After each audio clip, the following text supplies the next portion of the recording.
இப்போது தொழில் பழகுவோம் என்ற நூலை பற்றி திரு சிவராஜ ராமநாதன் ஐயா அவர்கள் பேச வருமாறு அன்புடன் அழைக்கிறேன்.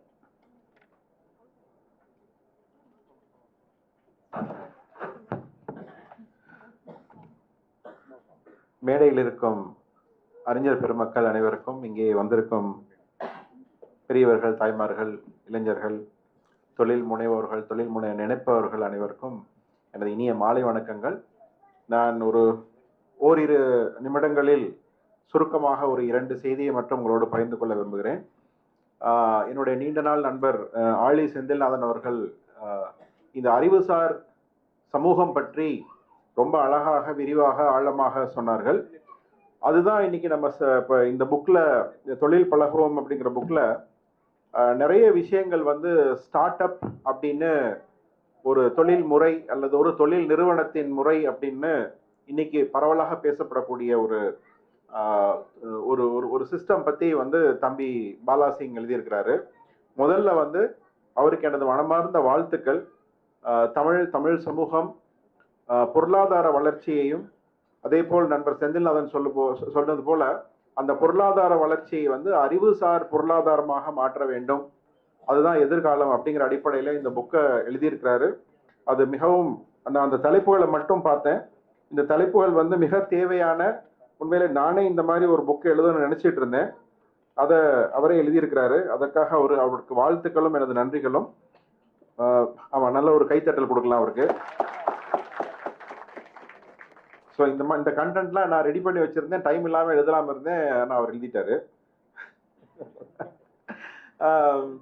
ஸோ இன்னைக்கு இந்த ஸ்டார்ட் அப் அப்படின்னா என்ன அப்படிங்கிறது வேற ஒன்றும் இல்லைங்க. இன்னைக்கு அறிவுசார் பொருளாதாரத்தின் அடிப்படையில் உருவாகக்கூடிய நிறுவனங்கள். எதிர்காலத்தில் நிறைய பேருக்கு ஸ்டார்ட் அப்னா ஒரு மித்து இருக்கு, புதுசா ஆரம்பிக்கிற கம்பெனியா, அதுவும் சொல்லலாம். ஆனா அதனுடைய உண்மையான புரிதல் எப்படி இருக்கணும் அப்படின்னா, இப்போ மாற்றம் ஒன்றே மாறாதது அப்படிங்கிறது ரொம்ப ரொம்ப ஒரு ஆழமான ஒரு ஃப்ரேஸ்.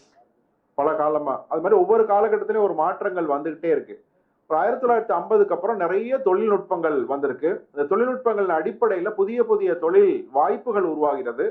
இந்த தொழில் வாய்ப்புகளை சரியாக பயன்படுத்தி கொள்ளும் போது ஒரு நல்ல ஆரோக்கியமான புதிய தொழில் முனைவு முயற்சிகள் வருது. இன்னைக்கு நம்ம பேசக்கூடிய ஸ்விக்கி, சொமேட்டோ, ஓலா, ஊபர், இன்னும் அந்த மாதிரி பல்வேறு, எல்லாருக்கும் தெரிஞ்ச பேர்களை சொல்றேன், அந்த மாதிரி பல்வேறு பெருநிறுவனங்கள் இந்த மாதிரி வந்துட்டு இருக்கு. அந்த மாதிரியான ஒரு அணுகுமுறை, அது ஃபர்ஸ்ட் முதல்ல அதை எப்படி ஒரு தொழில் முயற்சியை அணுகுறோம் அப்படிங்கிறது இருக்கு. அந்த பிசினஸ் மாடல் கிரியேஷன் அப்படின்னு சொல்றோம். இன்னைக்கு நம்ம ஒரு சாதாரண, இன்னைக்கு நம்ம இப்போ கூட அந்த தம்பி கொஞ்சம் முன்னாடி வரைக்கும் இருந்தாரு வெற்றின்னு, நாங்க முதலீடு பண்ண, அதாவது என்னுடைய நிறுவனத்தின் அரசில் சேர்வதற்கு முன்னால் நான் நடத்தி கொண்டிருந்த, இன்னும் நடந்து கொண்டிருக்கக்கூடிய முதலீட்டு நிறுவனம் மூலமாக இன்வெஸ்ட் பண்ண ஒரு கம்பெனி உழவர் பூமின்னு ஒரு கம்பெனி. அந்த கம்பெனியில கூட வெறும் நம்ம ஃப்ரெஷ் மில்க், அதை ஒரு நாள் அதை சில் பண்ணி, ஒரே ஒரு நாள் மட்டும் சில் பண்ணி அடுத்த நாள் வீடுகளுக்கு கிடைக்கிற மாதிரி இன்னைக்கு கிட்டத்தட்ட ஒரு 22,000 கஸ்டமர்ஸ் மேல சென்னை சிட்டில அவங்க மார்க்கெட் பண்றாங்க. இந்த மாடல் பாத்தீங்க அப்படின்னா ஒரு சாதாரண பால் வியாபாரிக்கோ அல்லது ஒரு ஆவின் அல்லது ஆரோக்கியம் மாதிரி மிகப்பெரிய நிறுவனங்களுக்கும் இடையில ஒரு புதுமையான பிசினஸ் மாடலா இருக்கும். அதை ரொம்ப உள்ள போக விரும்பல. எப்படி ஒவ்வொரு கிராமங்களையும் அதை ப்ரொக்யூர் பண்றாங்க, அதை ப்ரொக்யூர் பண்ணி எப்படி அவங்க சென்டருக்கு கொண்டு வராங்க, அதை ஒரு 12 மணி நேரம் மட்டும் சில் பண்ணி அதை எப்படி கரெக்டா டிஸ்ட்ரிபியூட் பண்ணி கொண்டு போறாங்க, ஒரு ஆப் மூலமா எப்படி அந்த ப்ராடக்டை மார்க்கெட் பண்றாங்க. இன்னைக்கு நாங்க ஒரு ஃபர்ஸ்ட் ரவுண்ட் இன்வெஸ்ட் பண்ணோம். ஒவ்வொரு ரவுண்டுங்கிறது ஒரு படிநிலை. அதுக்கப்புறம் இன்னைக்கு இன்னொரு பெரிய ஒரு முதலீட்டு நிறுவனம், ஒரு வெஞ்சர் கேபிட்டல் நிறுவனம் அவங்களுக்கு முதலீடு பண்ணியிருக்கிறாங்க. இன்னைக்கு one of the successful startup ஒரு சாதாரண ஃப்ரெஷ் மில்க், நம்ம மதுராந்தகம் பக்கத்துல இருந்து பண்ணக்கூடிய ஒரு நிறுவனம். இப்படி இந்த தொழில் வடிவமைப்பு, இந்த பிசினஸ் மாடலை வடிவமைக்கிற முறை மாறிக்கிட்டு வருது. தொழில்நுட்பம் அதுல ரொம்ப இன்வால்வ் ஆகுது. இது மாதிரியான முயற்சிகள் அடுத்த கட்ட வளர்ச்சிக்கு ரொம்ப ரொம்ப முக்கியம். அதற்காக இன்னைக்கு, ஏன்னா எதிர்காலத்தின் தொழில் மாற்றம் இப்படித்தான் வருங்கிறதுக்காக எல்லா அரசுகளும் ஒரு அமைப்பை உருவாக்கி, ஒரு மிஷனை உருவாக்கி அதுக்கு முயற்சிகள் எடுத்திருக்காங்க. அதுக்கான சூழமைவு, அந்த ஈகோ சிஸ்டத்தை கிரியேட் பண்ணும் அப்படிங்கிறதுக்காக இன்னைக்கு எல்லா மாநில அரசாங்கங்களா இருக்கட்டும், எல்லா நாட்டு அரசாங்கங்களா இருக்கட்டும், அதுக்கான ஒரு தனித்துறையே உருவாக்கி பண்ணிட்டு இருக்காங்க. அதுபோல்தான் தமிழ்நாடு இதுல இந்தியாவிலே ரொம்ப கடைசியா வந்த ஒரு மாநிலம். அன்பார்ச்சுனேட்லி வந்து கடந்த பல வருடங்களா அந்த வாய்ப்புகளை நம்ம தவற விட்டு 2021ஆம் ஆண்டில் இந்த மாண்புமிகு முதல்வர்கள் தலைமையிலான இந்த அரசு வந்ததுக்கு அப்புறம் தான் இந்த மாதிரியான ஒரு அமைப்பை ஏற்படுத்தி அதுல வந்து நான் அதுல பொறுப்பேற்று 2022 பொறுப்பேற்று இந்த 3 வருடம் தான் இந்த துறை வந்து இங்க இயங்குது. இதுல வந்து நம்ம என்னன்னா அந்த 3 வருஷத்துக்குள்ளே வந்து ஒரு மிகப்பெரிய ஒரு அட்டானமஸ் ஒரு ஸ்டேட்டஸ் வந்து நமக்கு கொடுத்துருக்குறாங்க. ஸ்டேட்டஸ்னா நிறைய விஷயங்களை வந்து செய்யறதுக்கு உண்டான வாய்ப்பை வந்து முதல்வர்கள் வழங்கி இருக்கிறாங்க. அந்த அடிப்படையில வந்து என்ன பண்ணிருக்கிறோம் அப்படின்னா 2018 கடைசி இடத்துல இருந்த தமிழ்நாட்டை வந்து இன்னைக்கு ஸ்டார்ட் அப் துறையில முதல் இடத்துக்கு கொண்டு வந்திருக்கிறோம். Along with Maharashtra and Gujarat and Karnataka, இந்த மூணு மாநிலங்களோட நம்ம 4வது மாநிலமா கொண்டாந்துருக்கிறோம். அதே மாதிரி நிதி ஆயோக் அமைப்பின் சிறந்த புத்தாக்கம் இனோவேட்டிவ் ஸ்டேட் அப்படின்னு சொல்லிட்டு தமிழ்நாடு, கர்நாடகா, மகாராஷ்டிரா இந்த 3 மாநிலத்துல வந்து நாமளும் ஒரு பெஸ்ட் இனோவேட்டிவ் ஈகோ சிஸ்டம் இருக்க ஸ்டேட்னு நிதி ஆயோக் அண்மையில் அறிவிச்சிருக்கிறாங்க.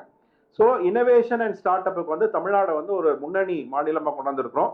அதே மாதிரி வந்து நண்பர் செந்தில் சொன்னது போல இன்னைக்கு தமிழ்நாட்டில் வந்து 10,000வது ஸ்டார்ட் அப் 10,000 ஸ்டார்ட் அப் நிறுவனங்கள் வந்து பதிவு பெற்றிருக்கு. அதை வந்து நாங்கள் இன்னும் வெளியவே செய்தியாவே போகல. அது ஃபர்ஸ்ட் அவர் இங்கே இந்த இடத்துல அறிவிச்சிருக்காரு. ஏன்னா ஒரு சில நிமிடங்களுக்கு முன்னால் தான் எங்களுக்கு 10,000வது ஸ்டார்ட் அப்பே ரெஜிஸ்டர் பண்ணாங்க. ஸோ அந்த ஒரு மகிழ்ச்சியான ஏன்னா அந்த 10,000 அப்படிங்கிறது வந்து ஒரு பெரிய ஒரு விஷயம். அது இந்த மேடையில் நான் இருக்கும்போது அந்த செய்தி வந்தது எனக்கு ஒரு பெரிய இந்த விழாவை மறக்க முடியாது. ஸோ இந்த மாதிரியான நிறுவனங்களை நிறைய உருவாக்கணும். அதுக்கு வந்து பாலாசிங் போன்றவர்களுடைய இந்த புத்தகம் வந்து பல விஷயங்களை பல தகவல்களை சொல்லுது.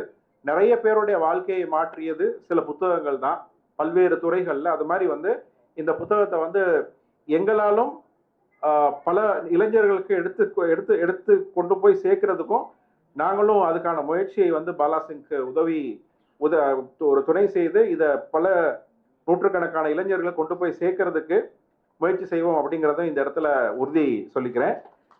நல்ல ஒரு நல்ல எண்ணங்களோட நல்ல சிந்தனையோட தமிழ் சமூகம் முன்னேற வேண்டும் அப்படிங்கிற ஒரு ஆழ்ந்த ஒரு பற்றோடையும் இந்த விஷயங்களை அவர் செஞ்சுட்டு வராருங்கிறத பல வருடமா நான் பார்க்கிறேன். அவருக்கு மீண்டும் எனது மனமார்ந்த வாழ்த்துக்கள். நன்றி. நன்றி ஐயா. ஐயா அவர்கள் சிவராஜா ராமநாதன் ஐயா அவர்களுக்கு நினைவு பரிசை வழங்குபவர் வளர்வெளி தமிழ் கம்ப்யூட்டர் இதழ்களின் ஆசிரியர் திரு க. ஜெயகிருஷ்ணன் அவர்கள்.